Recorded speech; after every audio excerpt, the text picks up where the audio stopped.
Halo, apa kabar pecinta timnas Indonesia? Kali ini kita akan mencoba membahas tentang Jay Itzes. Ya, pemain ini viral ya sekarang di medsos-medsos karena ketenangannya saat bermain melawan Vietnam.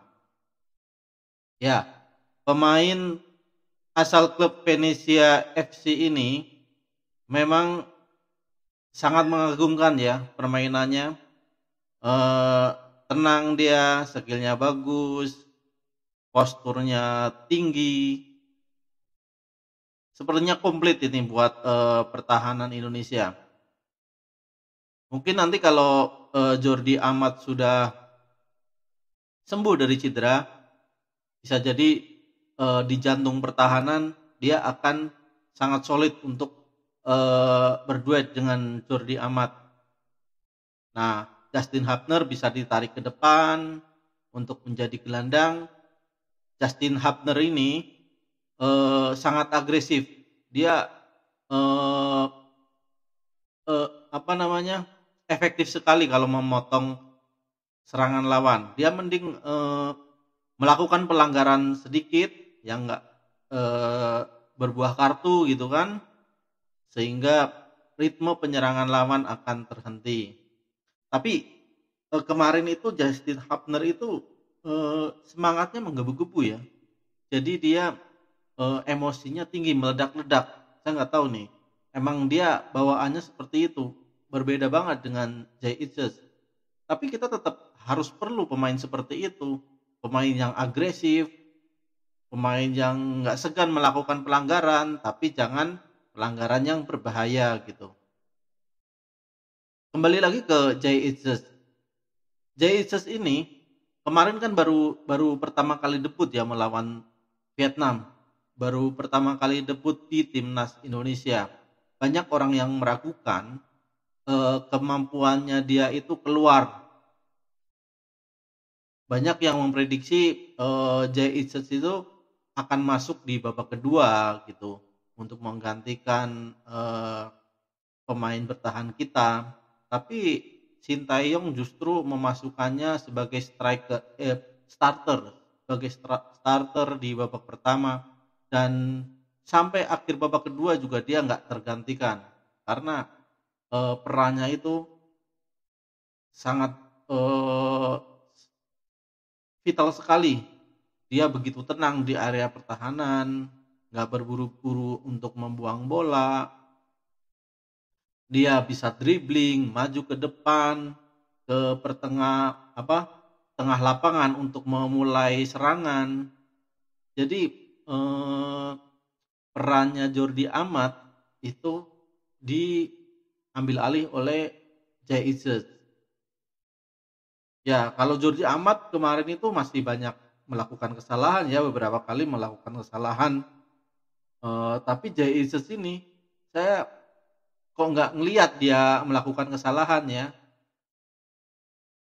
sangat tenang sekali.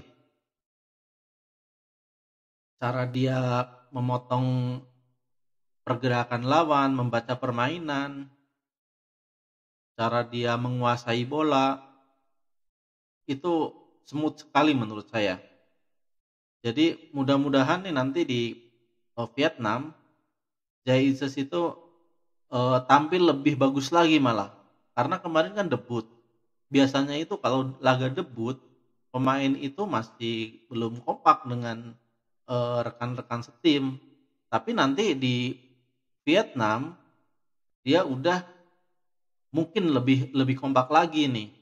Tapi jangan sampai kena mental ya. Kita tahu di Vietnam nanti di Stadion Maidin itu supporter mereka juga nggak kalah fanatik dengan supporter Indonesia. Pasti banyak supporter tim tuan rumah nanti yang menekan mental pemain-pemain kita. Mudah-mudahan sih pemain kita nggak kena mental. Saya rasa nggak akan kena mental ya. Apalagi mudah-mudahan nanti Ragnar Ulatmangun dan Tom Haye bisa debut di situ. Wah, saya ekspektasi saya sih sebenarnya besar sekali. Cuman ya kita nggak boleh berharap begitu juga ya. Mau bagaimanapun nanti Tom Haye dan Ragnar Uratmangun itu juga baru pertama kali debut. Mudah-mudahan sih debut mereka itu manis.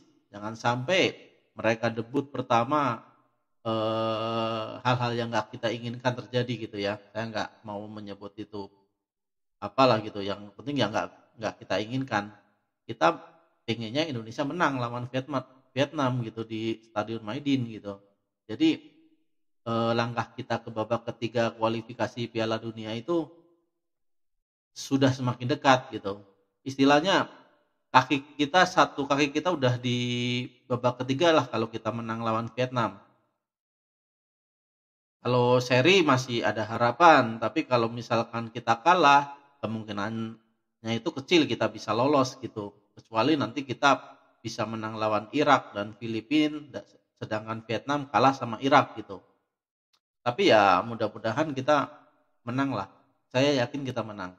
Apalagi kita nanti ketambahan amunisi baru.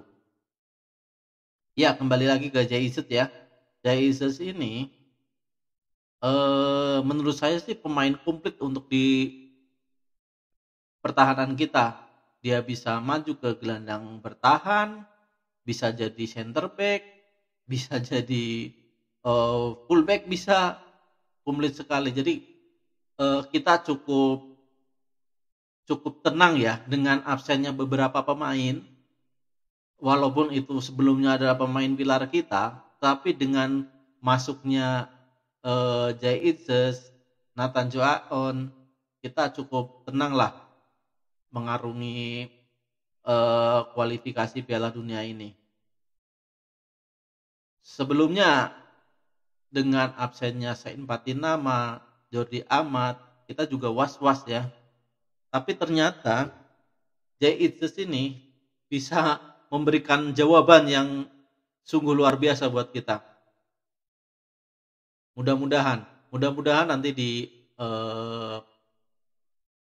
babak selanjutnya ya kita dengan tampil full tim. Nanti Sintayong bingung tuh mau pilih strategi yang gimana, pilih pemain yang mana untuk jadi starter. Bayangin saja di belakang kita banyak banget pemain bertahan, ada Jai Itzes, Jordi Amat, Sandy Walsh, Sain Patinama, Dustin Hapner, Elkan Bagot, itu di belakang semua. Di tengah kita nanti ada Tom Haye. Tom Haye ini ya nggak perlu lagi ditanyakan lah kualitasnya kalau di kelas klub ya. Tapi kalau di timnas ya kita nanti lihat aja. Mudah-mudahan lebih bagus gitu ya. Ada Ragnar Uratmangun juga nanti yang bisa didorong ke depan. Ya, kita setidaknya bisa untuk bersaing lah di level Asia. Misalkan kita nih bertemu dengan negara-negara Asia Timur atau Asia Barat yang biasanya kita itu cuman jadi lumbunggul ya. Jadi lumbunggul dan kita cuman ngeliatin nih mereka bermain bola tanpa bisa merebut bola ya. Biasanya ball possession itu kita bisa cuma 30, mereka 70%, kita 30%. Itu sama aja kita cuma ngeliatin orang bermain bola gitu ya. Kita ngejar-ngejar bola ke sana ke sini nggak dapat bola. Tapi dengan adanya Tom Haye dan Ragnar Uratmangun, terus di belakang kita menumpuk stok, ada banyak banget stok kita untuk pemain belakang.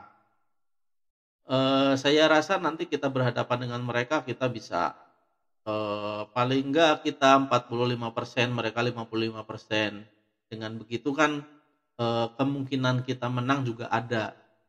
Tergantung nanti strategi dari pelatih seperti apa. Tapi kita ada harapan untuk menang. Kalau dulu kita bertemu dengan Jepang, ya semoga saja kita nggak jadi lumbunggul gitu kan. Skor 1-0 udah bagus buat kita walaupun kalah dengan skor 1-0 atau 2-0 gitu udah bagus ya, jangan sampai 6-0 gitu ya. Tapi nanti itu mereka juga nggak akan semudah itu mengalahkan kita. Syukur-syukur kita bisa menang lawan mereka ya, itu nggak mustahil.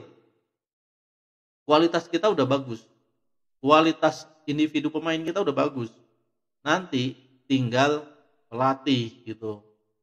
Tinggal pelatih bagaimana dia bisa meracik strategi supaya kita bisa menang lawan mereka. Jadi kita sudah cukup bangga dengan skuad yang ada sekarang.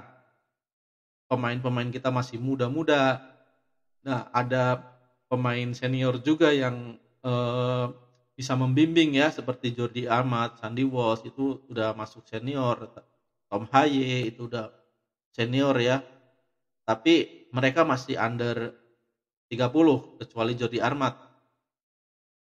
Nah, dengan bimbingan pemain-pemain senior yang kualitasnya bagus, nanti pemain-pemain muda kita yang eh, punya potensi bagus, mereka akan nanti bisa untuk bersaing di minimal tingkat Asia. Saya harap Indonesia nanti akan lolos ke babak ketiga kualifikasi Piala Dunia, dan selanjutnya karena kuota Asia nanti ditambah kan, eh, nanti kita bisa lolos ke Piala Dunia 2026. Kita harap begitu.